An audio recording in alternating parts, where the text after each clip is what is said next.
完个蛋，这怎么贴？这1000块钱就在我们这1-20分钟打水漂呢。全程实测，小肖今天给 iPhone 16 Pro 快递都到了吧？然后我今天想给它就是针对于这个超磁性面板贴膜，苹果的膜真的是五花八门。今天我们实测一下，看它的钢化膜。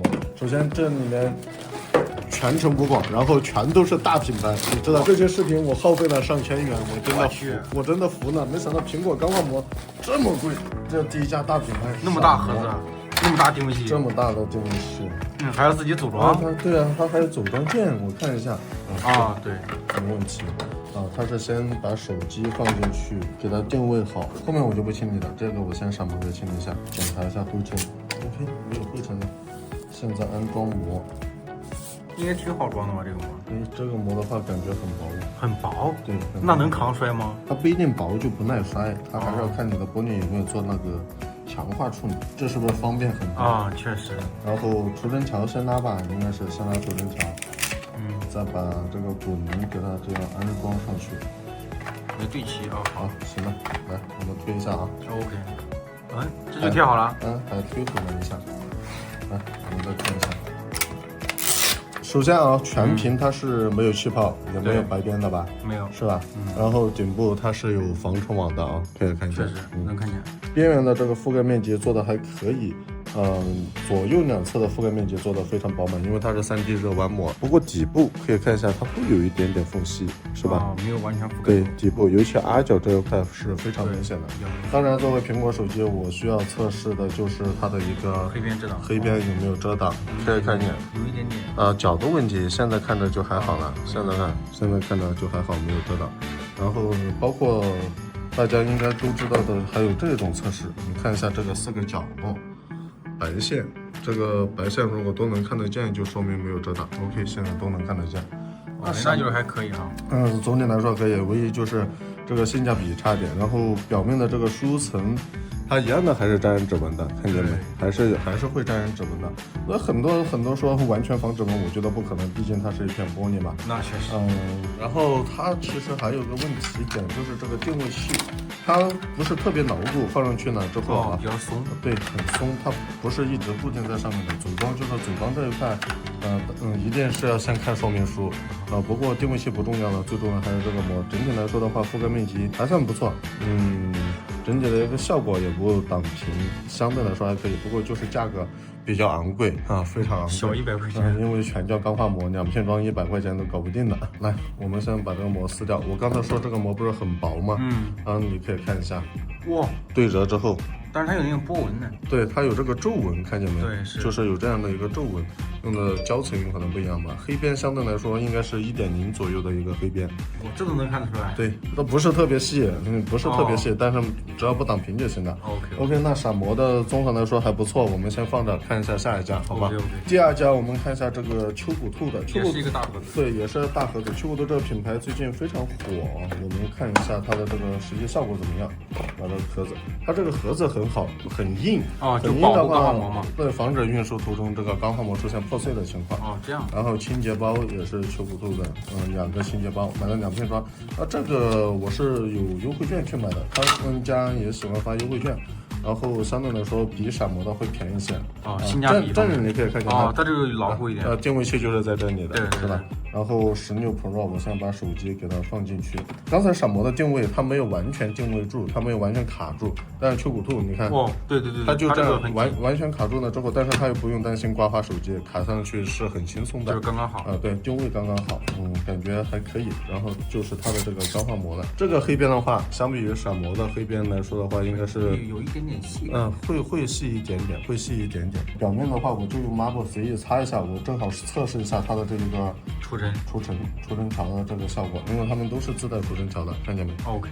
定位就没有闪膜那么麻烦。对，它直接按一下。对，这里就直接按一下就可以了。3角定位法。几步这里也是，它这种会比较方便，小圆柱。然后除尘桥我们看一下。拉起来非常轻松。OK。贴合一样的，跟着这个去往下去推。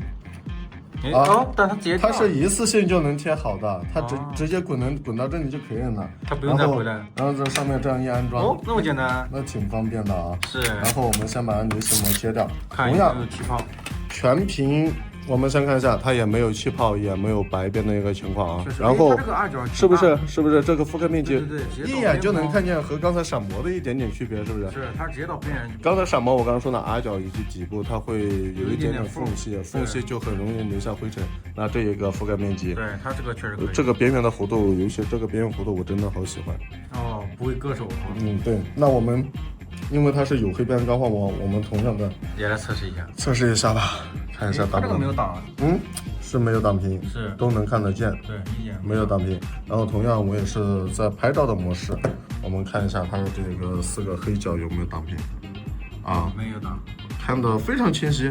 都在，这个没有任何问题。然后关键是通过光线这折射，你看边缘的这个弧度，就这里的，对，它也能明显看。弧度很漂亮，因为也是做的3D 热弯钢化膜，顶部的这个防尘网可以看见非常明显，也是全包的一个防尘网，边缘的覆盖面积做的也非常不错。我们来试一下它表面的这个防指纹的一个效果。它这会比闪膜好一点，但也会沾一点点。对，这里已经沾一点点了，但是免不了。但是同样都是玻璃，只不过它的这个电镀疏油层好像做的会相对来说好一些吧，比闪膜，因为指纹的痕迹并没有那么明显，看见没？确实。覆盖面积还可以，定位器来说的话，我觉得无可挑剔吧，因为定位非常紧，然后倒下来都不会掉。它也不会像闪膜推过去的再推回来，它直接一次性就推好了，一步到位，全程跟闪膜一样无气泡。然后这个价格的话，一片装的好像就是几十块钱吧，2片的话也是不过100，我觉得性价比来说非常不错。那还可以，还是有一定实力的这个新锐品牌这个3D 热弯膜。然后我们再来看一下下一家，哇，蓝星哎，对呀，这个 AR 膜，这个我最贵，这个花了我快接近200块钱。我去。我就搞不懂有谁会花200块钱买一片膜的，那也除了我是吧？大冤种。没办法，今天主要是给大家测试一下，全程实测，一镜到底啊，给我拍好一点。OK。下了血本了这个明星膜就好难撕掉，我还是更喜欢闪膜秋骨兔那样的盒子的包装。对，不过它这个说是有防灰尘的一个效果。防灰尘？因为你是做的塑封嘛。是防尘。OK，打开。暴力开箱，哇塞，怎么说？200块钱，它不是那种滚轮定位器的，就那种无尘仓吗？就是这种无尘仓，而且你看一下它黑边好粗，我去，是不是黑边好粗？但它写的是 AR 哎，那是真 AR 假 AR，我们测一测就知道了，一测便知。除尘条这里我要特意说一下，非常大，非常 OK， 除尘条。对，因为你这样一盖着，对，手机就不沾灰尘了。但是现在没必要盖，因为膜还没撕，秋骨兔的膜还没撕。然后我现在把这个定位器给它盖上去它这种定位器就是半包定位器，刚才呢秋骨兔他们的是全包的，这个是半包，这个会松一点。然后我现在拉动除尘条，在中间划一下吧，划一下。这个气泡感觉吸的好糟糕啊。我们先看一下OK， 把它取下来。哇，流气泡了。不光有气泡，哇，这什么意思？跳歪了？这什么意思？不是，这我是没有买错膜吧？我们看一下是16 Pro 啊？没毛病啊。16 Pro AR 膜，但是我同样用它的这个定纹框贴出来的这底部下巴膜都已经往上跑了，这不行，我手动调整一下。应该是那个拉除尘条的时候拉错了吧？哇，它这个膜好硬。来，我先手动给它调整一下。OK， 手动去贴就很容易出现问题，贴歪呀或者贴什么之类的。这样子。我先给它排一下气泡。其实这种动手能力强的，那可以尝试，就可以跟着我一样的。你比如说这种小气泡，用指甲用力点，没有，它又出来了。对，它会反弹了吗？对，它又没有，多用力按一下，它这里又反弹了，那不行，那没办法。我感觉它的黑边会遮挡，来我们看一下吧。相对来说还好，相对来说很好，看不出来。那就刁钻点，用这一个去测，这个如果不遮挡的话，那就没有问题了。这里没有遮挡，这里明显遮挡了吗，小香？有一点点漏。我要这样侧着才能看得见，是不是？就是我正面去看的话，它是挡的一点点的。对，上面。这里。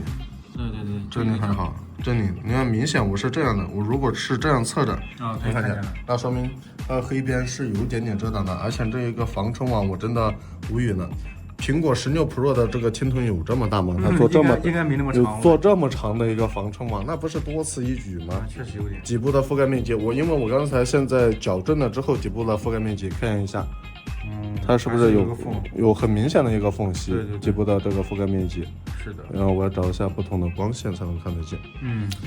这个膜我就 AR 膜，我们看一下 AR 膜和普通屏幕的区别，抗反射的一个区别吧。它确实有 AR 哎。你可以看见啊，它是有一个 AR 的，这里是不是黑的更深邃一些？对。这边同样我对着这个光线去看的时候，是不是这边确实 AR 的效果做得很不错。但是黑边这么粗，然后覆盖面积这么小，200块钱我真接受不了啊。综合来说，200左右的这个男性 AR 膜，我觉得有一点小亏，有一点点小亏了。对我来说啊，我觉得不过它这个 AR 效果还可以。AR 是有效果，但是黑边太粗了，覆盖面积不大，而且还是秒贴合，它不是3D 热弯膜，所以覆盖面积就没有修补图和闪膜的那么大。那男性的我先放一边，那就看下一家，看着其他的大品牌看看怎么样。OK， 房客氏啊，哇，也是一个大品牌。来，我现在给它开一下风，它应该是3D 热弯膜，我只建议大家去贴膜啊，还是去贴3D 热弯膜，那样手感以及效果更好。也是塑封的这一种，无尘嘛。无尘。说的是无尘，有没有咱也看不出来。把它这个离心膜接上，但是滚轮定位器的话，应该不会用这么小的盒。它可能和蓝星一样。我猜对了吧？储存条和蓝星一样。清洁包，然后以及它的这个定位器，这个是不是也是？这个黑边你就明显比男性的细很多，对，是不是？对，黑边就细很多。那这个是怎么？不，这应该不是放它的吧？它应该是垫着的，是吗？垫着的。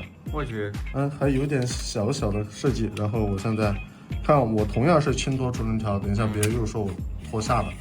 储存条有点难撕，很难拽吗？按住排气。按住这里，但是它这里已经自动排气泡了，那很难搞。这个排气泡完了锁气泡了，是要锁气泡了。行，我现在把这个摘下来。锁了一个很大的气泡，中间锁了一个气泡，然后边缘还有小气泡。我记得秋骨豆刚才赠送的有个刮板，这个刮板这是闪膜的吧？不知道。从旁边去推，对。OK， 这个小气泡这个点的话，其实我觉得还好比较解决，那就推一推。但是动手能力弱的就不好解决。对，但是它这个现在是反弹了。关键是它这个覆盖面积我真服了呀！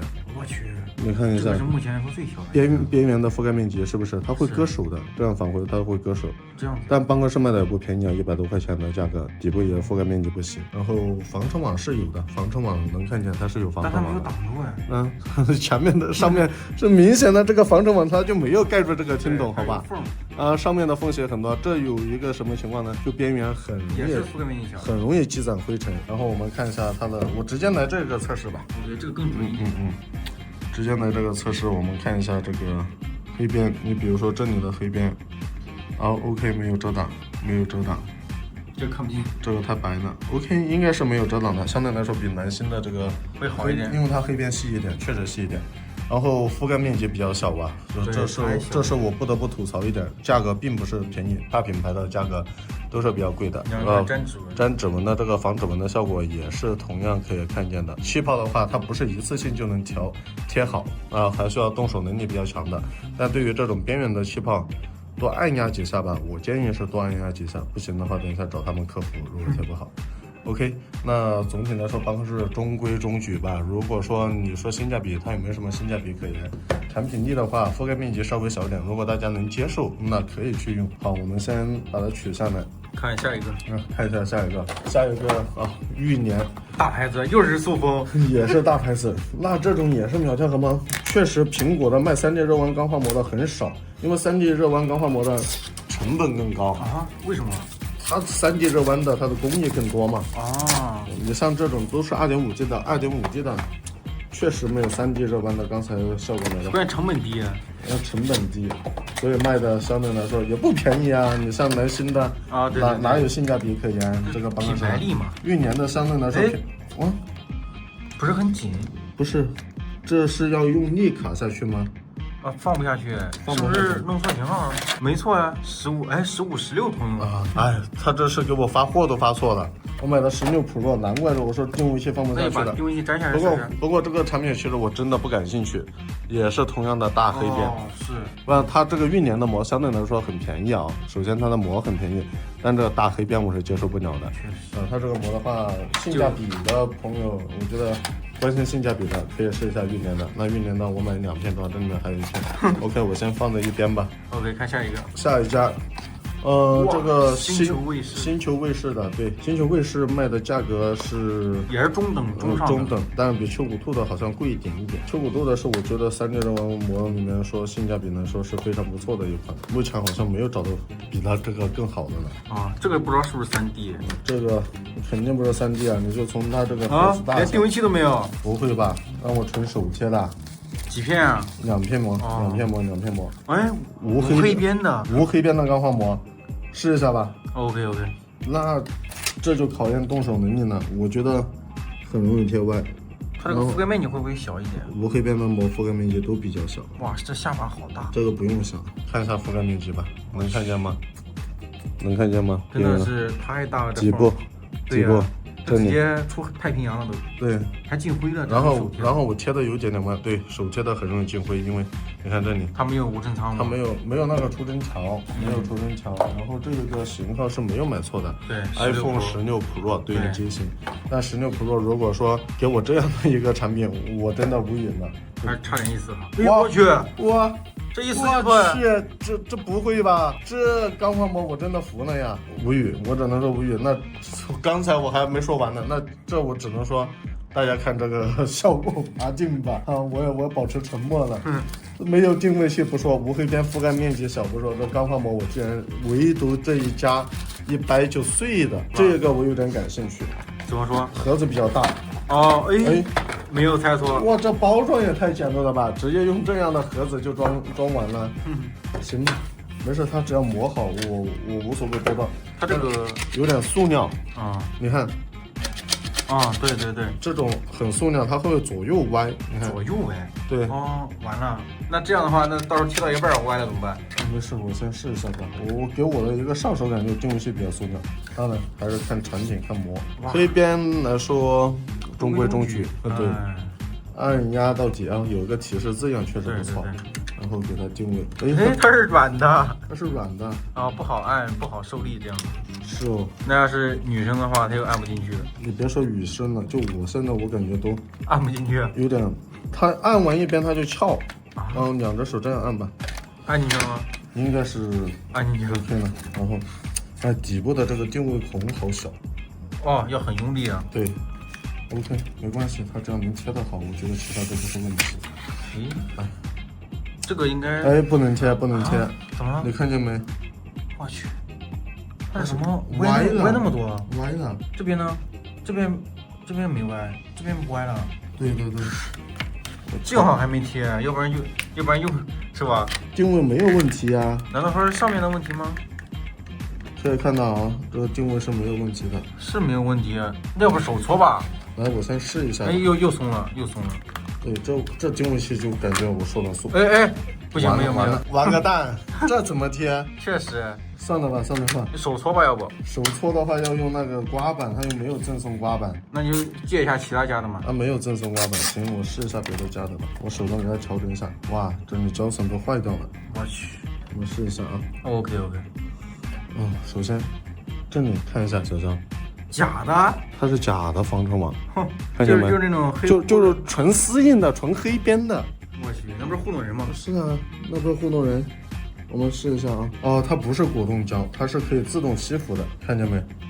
但是我手动贴一样的，还是很多灰尘，很容易进气泡。